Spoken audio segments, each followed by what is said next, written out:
Hi everyone, today I'm going to start a new series of Net Life Sciences exam with Unit 3 Molecular Biology.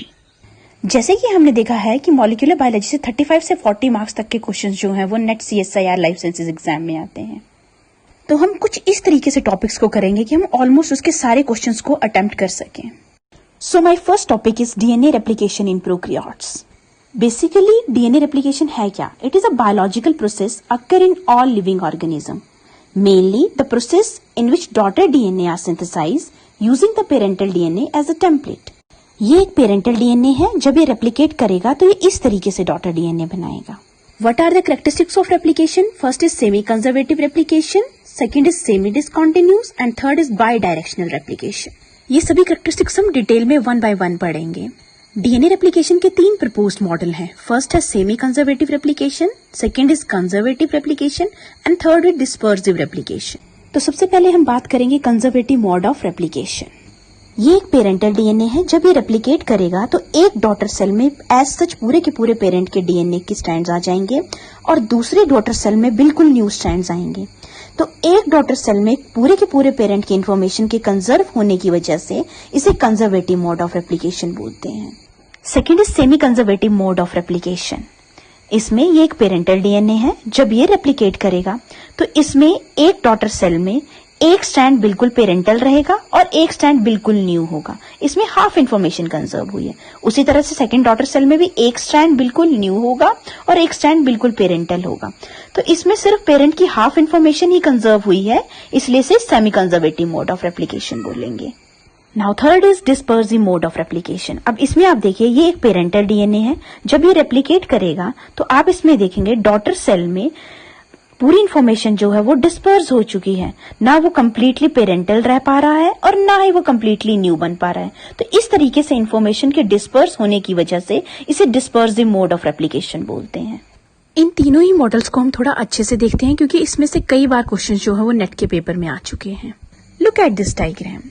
इसमें हमने E coli cell को grow किया है N15 heavy medium में for many generations. अब cell के पास heavy label DNA आ गया है, उसके बाद हमने उसको किस में प्लेस किया? N14 लाइट आइसोटॉप मीडियम में। फिर हमने सेल को ब्रेक किया और उससे डीएनए को एक्सट्रैक्ट कर लिया और उसको किस में सस्पेंड कर दिया? सीजियम क्लोराइड सॉल्यूशन में। हम हमेशा ध्यान देंगे कि डीएनए के लिए हमेशा caesium chloride density centrifugation technique का यूज किया जाता है। अब इस डायग्राम के बेस पे हम अपने तीनों प्रपोज मॉडल्स को देखेंगे, conservative, semi conservative and dispersive. सबसे पहले हम कंजर्वेटिव मोड ऑफ रेप्लिकेशन की बात करते हैं। इसमें बैक्टीरियल सेल को हम हैवी मीडियम N15 में ग्रो करेंगे। तो अब पेरेंटल डीएनए कैसे हो गया? N15 का। जैसे ही हमने इसको लाइट मीडियम N14 में प्लेस किया तो रिजल्ट कुछ इस तरीके के से कि एक डॉटर सेल में दोनों ही स्ट्रैंड जो है वो पेरेंटल हैं N15 के, और एक डॉटर सेल में दोनों ही स्ट्रैंड जो है बिल्कुल ही न्यू है N14। तो अब आप देखेंगे कि एक डॉटर सेल में पूरी की पूरी इंफॉर्मेशन जो है वो कंजर्व हो चुकी है, इसीलिए ये कंजर्वेटिव मोड ऑफ रेप्लिकेशन है। Now second is semi conservative model of replication. इसमें हमने बैक्टीरियल सेल को ग्रो किया हैवी N15 मीडियम में, तो पेरेंटल डीएनए आ गया N15। जब हमने उसको प्लेस किया N14 मीडियम जो कि लाइट है, तो हमने देखा उसमें एक डॉटर सेल में एक स्ट्रैंड N15 जो कि पेरेंटल है और एक बिल्कुल ही न्यू स्ट्रैंड आया जो कि है N14। उसी तरह से सेकंड डॉटर सेल में भी एक स्ट्रैंड जो है वो N14 का है और एक स्ट्रैंड जो है वो N15 का है। तो इसमें जो वो हाफ ही पेरेंट की इंफॉर्मेशन कंजर्व हो चुकी है, इसलिए इसे क्या बोलते हैं? Semi conservative mode of replication. और इसमें जो बैंड आएगा वो कैसा होगा आपका? N15 का। Next is dispersive mode of replication. इसमें हमने बैक्टीरियल सेल को किस में ग्रो किया है? N15 मीडियम में। तो हमारे पास पेरेंटल डीएनए कैसे आ गया? N15 का। फिर हमने उसको किस में प्लेस कर दिया? N14 मीडियम में। तो हमने क्या देखा कि हमारी इंफॉर्मेशन पूरी डिस्पर्स हो चुकी है, ना तो कंप्लीटली स्टैंड N14 हो पा रहा है ना N15, कुछ पैचेस बने हुए हैं N14 और N15 के। तो अब हम काफी जनरेशन तक अगर उसको N14 मीडियम में ग्रो करते भी हैं तब भी इंफॉर्मेशन क्या है? डिस्पर्स्ड फॉर्म में है और बैंड कैसा रह रहा है? N14 में। ये तीनों ही जो थे वो propose model of DNA replication थे। उसके बाद मिसेल्सन एंड स्टॉल एक्सपेरिमेंट हुआ और उससे कंक्लूड हुआ कि डीएनए रेप्लिकेशन कैसी है, semi conservative mode of replication. So next is Meselson and Stahl experiment. इसमें हमने बैक्टीरिया को ग्रो किया N15 मीडियम में। तो हमारे पास पेरेंटल डीएनए कैसा आ गया, N15 का। जब हमने उसको ट्रांसफर किया N14 मीडियम फॉर 1 जनरेशन, तो अब हमारे पास किस तरीके का डीएनए आया है, हाइब्रिड डीएनए। एक स्ट्रैंड जो है वो पेरेंटल है N15 और एक स्ट्रैंड बिल्कुल ही न्यू है वो है N14। तो अब हाइब्रिड डीएनए N15 N14 आ गया। जब हमने उसको सेकेंड जनरेशन में ग्रो किया दोबारा से N14 मीडियम में, तो अब हमारे पास किस तरीके के बैंड आए हैं, एक डॉटर सेल में हमारे पास बैंड आएगा हाइब्रिड डीएनए का N15 N14 का, और दूसरा किस तरीके से आएगा N14 N14 का। तो इससे हमें ये कंक्लूड होता है कि डीएनए रेप्लिकेशन कैसी होती है, semi conservative mode. Now second characteristic is by directional replication. DNA unidirectional भी रेप्लिकेट कर सकता है और बाय डायरेक्शनल भी, but in case of E coli हमने क्या देखा है, वहां पे कैसी रेप्लिकेशन होती है, बाय डायरेक्शनल। ओरिजिन के दोनों side Y shaped replication forks बनेंगे, जिसे क्या बोलते हैं, रेप्लिकेशन बबल और I shape structures. One thing always keep in mind, DNA is synthesized in 5' to 3' direction. DNTPs are used for DNA synthesis. Deoxynucleotide triphosphate. Here is the structure of DNTPs. It is a pentose ring structure. This is nitrogenous base, and these are 3 phosphate groups: alpha phosphate, beta phosphate, and gamma phosphate. Now next is enzymes and protein involved in prokaryotic DNA replication. ये वो part है जिससे काफी बार बहुत सारे questions पूछे गए हैं। तो first is DNA polymerase. DNA replication कौन सा एंजाइम करता है, डीएनए पॉलीमरेजेस। पर इसको पढ़ने से पहले हमें 3 एक्टिविटीज का पता होना जरूरी है। First is 5' to 3' exonuclease activity, second is 3' to 5' exonuclease activity, and third is 5' to 3' polymerase activity. सबसे पहले एक्सोन्यूक्लियस एक्टिविटी क्या होती है। एक्सोन्यूक्लियस एक्टिविटी का मतलब है न्यूक्लियोटाइड्स कहां से रिमूव होंगे, टर्मिनल एंड से। आइदर वो 5' से निकलेंगे या फिर वो कौन से एंड से निकलेंगे, 3' से। अगर 5' to 3' एक्सोन्यूक्लियस एक्टिविटी है तो न्यूक्लियोटाइड कहां से रिमूव होंगे, 5' वाले एंड से। और 5' एंड से अगर न्यूक्लियोटाइड रिमूव हो रहे हैं तो ये कौन सी एक्टिविटी होती है आपकी, primer removal activity. Next is 3' to 5' exonuclease activity. इसमें न्यूक्लियोटाइड कहां से निकलेंगे, 3' एंड से। और ये कैसी एक्टिविटी होती है, प्रूफ रीडिंग की एक्टिविटी। प्रूफ रीडिंग की एक्टिविटी क्या होती है, इसमें बेसिकली अगर गलत न्यूक्लियोटाइड जो है वो इनकॉर्पोरेट हो गया है तो उसको 3' एंड से क्या है, बाहर निकाल देते हैं। Third activity is 5' to 3' polymerization. Polymerization का मतलब होता है जब एक न्यूक्लियोटाइड दूसरे न्यूक्लियोटाइड से ज्वाइन करेगा और एक फुल चेन बनाएगा, उसे पॉलीमराइजेशन बोला जाता है। और ये कौन सी डायरेक्शन में होती है, 5' to 3'। पॉलीमराइजेशन में Mg2 positive ion and DNTPs use होते हैं ताकि डीएनए का स्ट्रक्चर स्टेबल रह सके, क्योंकि डीएनए नेगेटिवली चार्ज आयन है और Mg2 पॉजिटिव आयन उसे स्टेबिलिटी प्रोवाइड करता है। पॉलीमराइजेशन के लिए हमें हमेशा 3' की रिक्वायरमेंट होती है। In case of DNA polymerization सबसे पहले आरएनए प्राइमर यूज होता है जो हमें 3' प्रोवाइड करता है। ये 3' फर्स्ट डीएनटीपी के ऊपर अटैक करता है। डीएनटीपी के पास 3 फॉस्फेट हैं, alpha phosphate, beta phosphate and gamma phosphate. तो जो 3' है वो अल्फा फॉस्फेट के ऊपर अटैक करता है, जबकि 2 फॉस्फेट बीटा और गामा बाहर निकल जाते हैं और फर्स्ट फॉस्फेट के बीच में फॉस्फोडाइस्टर बॉन्ड बनता है। इस तरह से इलॉन्गेशन होती है। 5 types of DNA polymerase. First is DNA polymerase 1, DNA polymerase 2, DNA polymerase 3, DNA polymerase 4, and DNA polymerase 5. Here are some characteristics of DNA polymerases. First activity is 5' to 3' polymerase activity. ये DNA polymerase 1, 2, 3, 4 and 5 पांचों DNA polymerases में होती है। Second activity है 3' to 5' exonuclease activity, जो कि proof reading की activity है। ये डीएनए पॉलीमरेज 1, 2 एंड 3 में है। डीएनए पॉलीमरेज 4 एंड 5 में प्रूफ रीडिंग एक्टिविटी नहीं होती है, इसलिए चांसेस हैं कि वो एरर प्रोन रेप्लिकेशन कर सकते हैं। Next is 5' to 3' exonuclease activity. ये एक्टिविटी प्राइमर रिमूवल की है और ये सिर्फ डीएनए पॉलीमरेज 1 में ही प्रेजेंट होती है, बाकी डीएनए पॉलीमरेजेस में ये नहीं प्रेजेंट होती। DNA polymerase 2, it participate in DNA repair process. DNA polymerase 3 is the main replicating enzyme. DNA polymerase 4 and 5 also participate in DNA repair process, but they don't have proofreading activity. I want to discuss DNA polymerase 1 and DNA polymerase 3 in detail because they have some special features. DNA polymerase 1 is also called DNA-dependent DNA polymerase. It was discovered by Arthur Kornberg, so-called Kornberg enzyme. DNA polymerase 1 is an enzyme having N-terminal and C-terminal ends. जब हम इसे cleavage करेंगे trypsin के साथ तो इसके दो fragment बनेंगे, एक स्मॉल फ्रेगमेंट एंड एक लार्ज फ्रेगमेंट। जो स्मॉल फ्रेगमेंट है उसके पास एक्टिविटी है 5 prime to 3 prime exonuclease activity, जो कि प्राइमर रिमूवल में भी हेल्प करती है, and large fragment having activity 3 prime to 5 prime exonuclease and 5 prime to 3 prime polymerase activity, और इस लार्ज फ्रेगमेंट को क्लिनाउ फ्रेगमेंट कहते हैं। I already tell you DNA polymerase 2, it participate in DNA repair process. Next is the most important enzyme, that is DNA polymerase 3.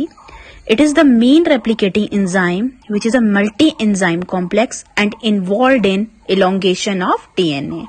So DNA polymerase 3 based on hand analogy. It has 3 domains, thumb, palm and finger. जो palm domain है वो किस चीज से बना है? Beta sheet से। और ये साइट किस चीज के लिए यूज होती है? पॉलीमराइजेशन प्रोसेस के लिए। पॉलीमराइजेशन क्या होती है? जब दो न्यूक्लियोटाइड आपस में ज्वाइन करते हैं। Finger is also used for catalysis. Next is thumb. Thumb help to maintain strong association between DNA polymerase and dNTPs. इन साइट्स में डीएनए पॉलीमरेज बाइंड करता है डाइवेलेंट मेटल आयंस के साथ, जैसे कि Mg2 पॉजिटिव और Zn2 पॉजिटिव, जिसके बारे में आपको पहले ही बता चुकी हूँ कि डीएनए क्या है? नेगेटिवली चार्ज है, और Mg2 पॉजिटिव आयन उसको क्या करता है? उसके नेगेटिव चार्ज को शील्ड करता है ताकि रिपल्शन ना हो सके और स्ट्रक्चर जो है वो स्टेबल रह सके। There is more information about DNA polymerase 3 holoenzyme. It is a multi-subunit enzyme. It having alpha, epsilon and theta subunit, which is also called catalytic core. Alpha having DNA polymerase activity, epsilon having 3 prime to 5 prime exonuclease activity, which is also called proofreading activity, and theta which stabilizes the assembly. Next is beta. Beta is a sliding clamp and gamma is sliding clamp loader. There are some other subunits which having their own functions. Next is RNA primase. It is also called DNAG. Primase are short RNA fragment of several nucleotide and help to synthesize primer.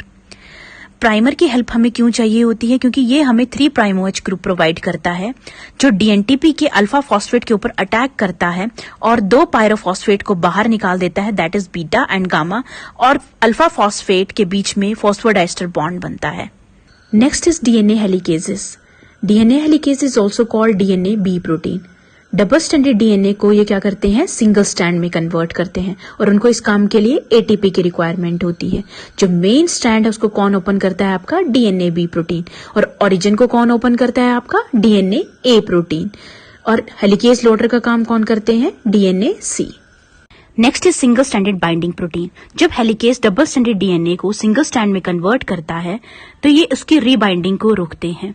ये button की तरह DNA के ऊपर लग जाएंगे ताकि वो दोबारा से बंद ना हो सके, and it also protect the single standard DNA from the nucleases. Next component is DNA topoisomerases. ये सुपर कॉइलिंग को रिलैक्स करते हैं। 2 तरह की सुपर कॉइलिंग होती है, एक होती है पॉजिटिव सुपर कॉइलिंग और एक होती है नेगेटिव सुपर कॉइलिंग। जब भी डीएनए को क्रोमोसोम के अंदर पैक होना होता है तो पॉजिटिव सुपर कॉइलिंग इंट्रोड्यूस की जाती है, और जब डीएनए को रेप्लिकेट होना होता है तो नेगेटिव सुपर कॉइलिंग इंट्रोड्यूस की जाती है ताकि वो ओपन अप हो सके। ये काम कौन करते हैं? टोपोआइसोमेरेजेस। 2 तरह के टोपोआइसोमेरेजेस होते हैं, एक होता है टोपोआइसोमेरेज 1 और दूसरा होता है topoisomerase 2। Topoisomerase 1 relax the DNA supercoiling by cleave one strand of the DNA. Topoisomerase 1 single stand cut करते हैं और उसके बाद they reform phosphodiester bond and relax the DNA. This process does not require ATP hydrolysis. Although in case of topoisomerase 2, जो कि prokaryotes के case में DNA गायरेजेस हैं, they cut both strands of the double stranded DNA and relax the supercoiling. उनका दूसरा function negative super coiling को भी introduce करना है in case of prokaryote, and for this they require ATP. Next is DNA ligases. DNA ligases का काम क्या है? वो निक को सील करता है between the Okazaki fragments. Basically nick होता क्या है? ओकाजाकी फ्रेगमेंट्स के बीच में क्या होते हैं? गैप, जिनको क्या बोलते हैं? निक। डीएनए लाइगेजेस के ऊपर प्रीवियस पेपर्स में काफी बार क्वेश्चन पूछ लिए गए हैं, तो हम इसके मैकेनिज्म को अच्छे से देखेंगे। डीएनए लाइगेसेस को काम करने के लिए निक के एक साइड में फ्री 3 प्राइम OH चाहिए और दूसरे साइड में 5 प्राइम फॉस्फोराइल ग्रुप, ताकि उन दोनों के बीच में कौन सा बॉन्ड बन सके, फॉस्फोडाइएस्टर बॉन्ड। और इस काम को करने के लिए कोफैक्टर की रिक्वायरमेंट होती है। इन केस ऑफ प्रोकैरियोट ये NAD पॉजिटिव होते हैं और इन case of eukaryote it is ATP। अब हम डिटेल्ड मैकेनिज्म देखते हैं डीएनए लाइगेसेस का। इन case of prokaryote NAD directly AMP जो है वो डोनेट करता है। जैसे ही AMP मिलेगा वो किसके साथ बाइंड कर जाएगा, डीएनए लाइगेसेस के लाइसिन के साथ। डीएनए लाइगेस क्या है, एक प्रोटीन है और उसकी लाइसिन जो एक अमाइनो एसिड है उसके साथ क्या बाइंड कर जाता है, AMP। और कौन सा कॉम्प्लेक्स बनेगा, डीएनए लाइगेस AMP कॉम्प्लेक्स। और उनके बीच में जो बॉन्ड बनता है उसको कौन सा बॉन्ड बोलते हैं, फॉस्फोएमाइड बॉन्ड। सेकेंड स्टेप में जैसे ही आपका डीएनए लाइगेस AMP कॉम्प्लेक्स बन गया वो कहां पे ट्रांसफर हो जाएगा, निक के ऊपर। अब निक के एक साइड क्या है, 3 प्राइम OH और दूसरी साइड क्या है, 5 प्राइम फॉस्फोराइल ग्रुप। तो वो किसके साथ अटैच होता है आपका, 5 प्राइम फॉस्फोराइल ग्रुप के साथ। जैसे एंजाइम बाइंड करेगा वो 5 prime phosphoryl and 3 prime OH के बीच में फॉस्फोडाइएस्टर बॉन्ड बनाएगा और AMP को रिलीज कर देगा। इस तरीके से निक जो है वो सील हो जाता है। One thing note here, DNA ligase only fill the gap by creating a phosphodiester bond. It does not add any nucleotide on DNA strand. It's DNA polymerase 1 who add the nucleotides. अभी तक हमने DNA replication के सभी component पढ़ लिए हैं। अब हम main process of DNA replication पढ़ेंगे। DNA replication की 3 स्टेजेस हैं, initiation, elongation and termination. So we start with the initiation. Initiation starts at a particular point called origin of replication or oricite. Origin is 245 base pair long stretch and rich in AT sequences. Origin में AT rich sequences होने का reason ये है क्योंकि adenine और thymine के बीच में डबल हाइड्रोजन बॉन्डिंग होती है, जिसे मेल्ट करना इजी है as compare to the hydrogen bonding between G and C जिनमें ट्रिपल हाइड्रोजन बॉन्डिंग होती है। ओरिजिन में 13 मर की 3 कॉपीज एंड 9 मर की 4 कॉपीज प्रेजेंट होती हैं। What do you mean by 13 mer? 13 mer का मतलब है 13 बेस पेयर के रिपीटेटिव सीक्वेंसेस और 9 मर का मतलब है 9 बेस पेयर के repetitive sequences. What are the main events involved in replication initiation? First is recognization of origin, second DNA melting by helicases, third stabilization of single stranded DNA by single strand binding protein, fourth assembly of primosome at the 2 fork produced, fifth start synthesis of 2 daughter strands. So we start with the first step, formation of pre primosome. इसमें origin की recognition होगी और उसकी melting की जाती है। सबसे पहले ओरिजिन में 2 साइट्स होती हैं, होती है 9 मर साइट और दूसरी होती है 13 मर साइट। जो आपका डीएनए ए हेलिकेज है वो ओरिजिन को ओपन करता है, वो उसके 9 मर साइट के ऊपर बाइंड करेगा जो कि AT रिच सीक्वेंसेस हैं और उसको मेल्ट करेगा। जैसे ही ओरिजिन में मेल्टिंग होना स्टार्ट हो जाएगी, डीएनए सी डीएनए बी को लोड कर देगा और डीएनए ए रिप्लेस हो जाएगा। इस सारे काम के लिए एटीपी की रिक्वायरमेंट होती है और एक कॉम्प्लेक्स बनता है जिसे प्री प्राइमिंग कॉम्प्लेक्स बोलते हैं। अब आपका DNA B main template strand को ओपन करेगा। डीएनए ए ने ओरिजिन को ओपन कर दिया है, अब DNA B main template strand को ओपन करेंगे। वो डबल स्ट्रैंडेड डीएनए स्ट्रक्चर को सिंगल स्ट्रैंड में कन्वर्ट करेंगे। जैसे ही double stranded structure single strand में कन्वर्ट हो जाएंगे, उनके ऊपर सिंगल स्ट्रैंडेड बाइंडिंग प्रोटीन लग जाएंगे, जिनके 2 फंक्शन है। एक तो वो सिंगल स्ट्रैंडेड स्ट्रक्चर को मेंटेन करके रखते हैं और उसकी रीबाइंडिंग को प्रिवेंट करते हैं, और दूसरा वो सिंगल स्ट्रैंड डीएनए स्ट्रक्चर को न्यूक्लियस डाइजेशन से बचाते हैं। साथ साथ में DNA gyrases negative super coiling introduce करेंगे डीएनए स्ट्रैंड में, ताकि डीएनए हेलिकेजेस को अनबाइंडिंग करने में हेल्प मिल सके। अब आपके डीएनए बी ने मेन स्ट्रैंड को ओपन करना स्टार्ट कर दिया है, तो अब नेक्स्ट स्टेप क्या होगा, प्राइमर सिंथेसिस। प्राइमर सिंथेसिस कौन करता है, डीएनए जी प्राइमेज। तो अब आपके रेप्लिकेशन फॉर्क के ऊपर क्या है, हेलिकेज भी है और प्राइमेज भी है। इन दोनों को इकट्ठे क्या बोलते हैं, प्राइमोसोम कॉम्प्लेक्स। ये क्या बनाएंगे, आपका प्राइमर बनाएंगे। अब जैसे ही आपका प्राइमर बन जाएगा तो कौन लोड होगा, आपका डीएनए पॉलीमरेज 3, जो कि क्या है आपका main replicating enzyme. Now we proceed with the next step, that is DNA elongation. In elongation process, the DNTPs are continuously connected to the primer or the nascent DNA chain by DNA polymerase 3, which is a main replicating enzyme. Catalytic subunits present in the DNA polymerase 3, alpha, epsilon and theta, catalyze the synthesis of leading and lagging strand respectively. Look at this diagram. This is a template strand and this is growing strand. DNA polymerase synthesize DNA always in the direction of 5' to 3' direction. Look much of growing strand of nucleotide attack the incoming nucleotide at its alpha phosphate so that 2 pyrophosphate beta and gamma are released and phosphodiester bond between the incoming nucleotide and growing chain nucleotide is formed. Now we see what are the difference between the leading strand and lagging strand. Leading strand built continuously and lagging strand built in short fragment known as Okazaki fragments. These Okazaki fragments are 1000 to 2000 nucleotide long stretches in case of prokaryote and 100 to 100 nucleotide stretches in case of eukaryotes. Next difference is the complementary strand is built toward the replication fork in case of leading strand, and in case of lagging strand, the complementary strand is built away from the replication fork. इसका मतलब क्या है? इन leading strand जिस direction में helicase replication fork को open करता है उसी डायरेक्शन में डीएनए पॉलीमरेज 3 मूव करता है. Whereas in case of lagging strand, the helicase and DNA polymerases work in opposite direction.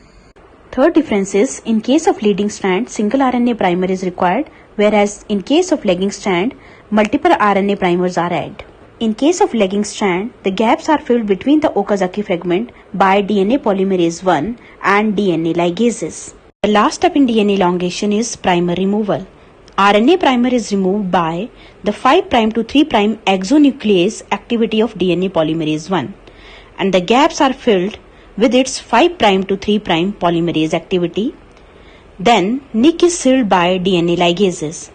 तो जो गैप है वो कौन फिल करता है? डीएनए पॉलीमरेज 1, और उसके साथ कौन काम करता है? आपका DNA ligases. Last step is termination of DNA replication. Prokaryotic DNA में एक ओरिजिन साइट होती है और एक टर्मिनेशन साइट होती है. इन टर्मिनेशन साइट में कुछ सीक्वेंसेस होते हैं जिन्हें टर्मिनस सीक्वेंसेस बोलते हैं. They are 23 base pair and approximately 10 in number. इन टस सीक्वेंसेस के ऊपर एक प्रोटीन बाइंड करता है जिसे बोलते हैं टस, टर्मिनस यूटिलाइजेशन सब्सटेंसेस. जैसे ही हेलिकेज अनबाइंड करता हुआ रेप्लिकेशन फॉर्क को इन टस सीक्वेंसेस के पास पहुंचेगा तो इन टस सीक्वेंसेस के ऊपर टस प्रोटीन बाइंड कर जाएगा और एंटी हेलिकेज कॉम्प्लेक्स बना देगा और ये हेलिकेज को आगे मूव नहीं करने देगा. टस सीक्वेंसेस के 2 एंड्स होते हैं, एक होता है परमिसिव एंड और एक होता है नॉन परमिसिव एंड. सबसे पहले बात करते हैं हम नॉन परमिसिव एंड ऑफ टस प्रोटीन. अगर आपका हेलिकेज जो है वो नॉन परमिसिव एंड की तरफ जा रहा है तो जैसे ही वो हेलिकेज टस प्रोटीन के क्लोज आएगा तो टस प्रोटीन क्या करेगा? वो टर्मिनस सीक्वेंसेस के साइटोसिन्स को ऊपर की तरफ कर देगा. मेनली ये साइटोसिन कौन से पोजीशन के ऊपर होते हैं? टर्मिनस सीक्वेंसेस की 6th पोजीशन के ऊपर. 6th पोजीशन से आप क्या समझते हैं? टर्मिनस सीक्वेंसेस कितने बेस पेयर के हैं? 23 बेस पेयर के. तो जो साइटोसिन 6th पोजीशन के ऊपर होगा वो और उसके साथ के कुछ न्यूक्लियोटाइड जो हैं वो ऊपर की तरफ फ्लिप कर जाएंगे. जैसे ही कुछ न्यूक्लियोटाइड ऊपर की तरफ फ्लिप कर जाएंगे अब हेलिकेज आगे मूव नहीं कर सकता. अगर हेलिकेज आगे मूव नहीं करेगा तो डीएनए पॉल 3 भी आगे मूव नहीं कर सकता और वहीं पे ही रेप्लिकेशन फॉर्क को रुकना पड़ेगा. अब बात करते हैं परमिसिव एंड ऑफ टस प्रोटीन की. जैसे आपकी दूसरी वाली रेप्लिकेशन फॉर्क जो है वो परमिसिव एंड वाली साइड में पहुंचेगी तो उस साइड में एक्टिव साइट नहीं होती और न्यूक्लियोटाइड ऊपर फ्लिप नहीं हो सकते, जिसकी वजह से आपका हेलिकेज जो है वो काफी प्रेशर क्रिएट कर सकता है टस प्रोटीन के ऊपर और वो उसको वहां से रिलीज कर देगा. जैसे आपका टस प्रोटीन जो है वहां से रिलीज हो जाएगा आपकी वो वाली रेप्लिकेशन फॉर्क जो है वो आगे मूव करेगी क्योंकि अब आपका हेलिकेज जो है वो आगे मूव कर सकता है. वो उस पॉइंट तक आगे मूव करेगी जहां पे आपकी दूसरी रेप्लिकेशन फॉर्क जो है वो रुक गई है. वो दोनों सेम पॉइंट पे मिलेंगे और उस पॉइंट पे आपकी क्या हो जाएगी? टर्मिनेशन. जैसे टर्मिनेशन होगी तो इस तरह का इंटरलॉकिंग स्ट्रक्चर बनेगा जिसे कैटिनेशन बोलते हैं. इस इंटरलॉकिंग को कौन रिजॉल्व करता है? टोपो आइसोमेरेज 2 फैमिली का मेंबर टोपो आइसोमेरेज 4 और इस प्रोसेस को बोलते हैं डीकैटिनेशन. हमारे तीनों प्रोसेस कंप्लीट हो चुके हैं, इनिशिएशन, इलॉन्गेशन एंड टर्मिनेशन. अब डीएनए रेप्लिकेशन की एक्यूरेसी के बारे में बात कर लेते हैं. Replication fidelity. फाइडेलिटी का मतलब है accuracy. Enzyme use 2 mechanism to ensure the replication fidelity. First is proofreading and second is base selection. अभी कैसे इंश्योर होता है कि सही न्यूक्लियोटाइड इंश्योर हो रहे हैं? इसके लिए प्रूफ रीडिंग की एक्टिविटी होती है और वो कौन सी एक्टिविटी होती है? 3' to 5' एक्सोन्यूक्लियस एक्टिविटी. और ये कौन कौन से डीएनए के पास है? DNA polymerase 1, 2 and 3.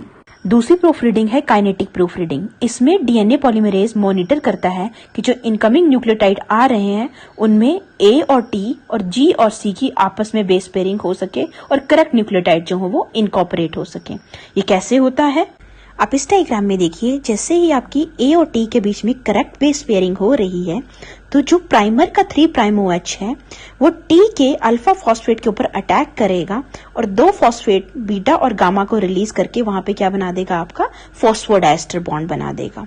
दूसरी साइड आप देखिए, जैसे ही इनकरेक्ट बेस पेयरिंग हो रही है एडेनिन और एडेनिन के बीच में, तो जो एडेनिन का अल्फा फॉस्फेट है वो अपनी पोजीशन से डिस्प्लेस हो जाएगा, जिसकी वजह से प्राइमर का 3' OH जो है वो अलाइनमेंट के खराब होने की वजह से उसके ऊपर अटैक नहीं कर सकता। जैसे अगर अटैक नहीं होगा तो आपका फॉस्फोडाइस्टर बॉन्ड क्रिएट नहीं होगा और इनकमिंग न्यूक्लियोटाइड इनकॉर्पोरेट नहीं होगा, जिसकी वजह से क्या होगी, आपकी प्रूफ रीडिंग होगी। तो बेसिकली काइनेटिक प्रूफ रीडिंग में जो है मेन फोकस जो है वो बेस पेयरिंग पे किया गया है।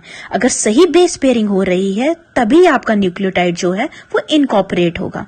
अगर आपकी बेस पेयरिंग गलत हो रही है तो न्यूक्लियोटाइड जो है वो ऐड नहीं होगा और आपकी प्रूफ रीडिंग सही से होगी। Next is DNA polymerase show an impressive ability to distinguish between ribonucleoside and deoxyribonucleoside triphosphate। इसके ऊपर प्रीवियस ईयर में क्वेश्चन भी आ चुका है। दोनों के बीच में डिस्क्रिमिनेशन कैसे मीडिएट होती है, by the steric exclusion of rNTPs from dNTPs. होता क्या है, डीएनए पॉलीमरेज के पास क्या है, न्यूक्लियोटाइड बाइंडिंग पॉकेट, जिसके पास 2 अमाइनो एसिड होते हैं जिसको क्या बोलते हैं, आपका डिस्क्रिमिनेटर अमाइनो एसिड। जैसे ही आपका आरएनटीपीज एंटर होगा तो उसके पास क्या है, 2' OH, जिसकी वजह से स्टेरिक एक्सक्लूजन हो जाएगा, स्टेरिक क्लैश होगा किसके बीच में, डिस्क्रिमिनेटर अमाइनो एसिड के बीच में, और वो क्या करेगा, राइबोज शुगर के अल्फा फॉस्फेट को डिस्प्लेस कर देगा। जैसे ही डिस्प्लेसमेंट होगी जो अल्फा फॉस्फेट है वो दूर हो जाएगा किससे, प्राइमर के 3' OH से, और उसके दूर होने की वजह से प्राइमर उसके ऊपर अटैक नहीं कर पाएगा और उसको इनकॉर्पोरेट नहीं कर पाएगा। So this is the reason why RNTPs are present at approximately 10-fold higher concentration in the cell, but they are not incorporated by DNA polymerase. So we end up with the topic of DNA replication. अब आप इस topic पे सारे questions attempt कर सकते हैं। Thank you.